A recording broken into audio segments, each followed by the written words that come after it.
Hello বন্ধুরা, তোমরা সবাই কেমন আছো? নিশ্চয়ই ভালো আছো। তোমরা সবাই ভালো থাকলে আমিও ভালো থাকি। তো আজকে রবিবার, চলো বাজার থেকে ঘুরে আসি। সাইকেল নিয়ে বেরিয়ে পড়লাম বাজার করতে। এটা আমাদের বাগনান স্টেশন, এটা আমাদের বাগনানের বাজার। তো দেখো কত রকম মাছ নিয়ে বসেছে।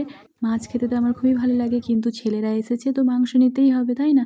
তো দেখো বাজার থেকে চলে এসেছি, আর কি কি বাজার করেছি তোমাদের সাথে শেয়ার করলাম। বাজারে এত জিনিসপত্রের দাম কি বলবো, হাতই দেওয়া যায় না। তো দেখো এ তো সবসময় খাই খাই করে, এর সাথে একটু মজা করে নিচ্ছি। আর জানো তো বন্ধুরা, আমি যেখানে থাকি এখানে মানুষজন আমাকে খুবই ভালোবাসে। তো একজন কাকিমা আমাকে মেয়ের মতো ভালোবাসে। সকালে আজকে শুটকি মাছ আর হাঁসের ডিম দিয়ে গেছে। তো ভাবলাম একা একা খাবো, ছেলেরা তো আজকে হোস্টেল চলে যাবে, তো সবাই মিলেই আমরা খাবো, তাই রান্না করে নিলাম। আর দেখো ছেলেরা তো হোস্টেল চলে যাচ্ছে, আর এ দেখো স্টেশনে পেছন পেছন চলে এসেছে, রেল লাইনের উপরে বসে আছে। তো ছেলেরা হোস্টেল চলে গিয়েছে, মনটা খারাপ, তো বসে আছে। আর আমার পশু মানে বিড়ালেরও মনটা খারাপ, ও বসে আছে।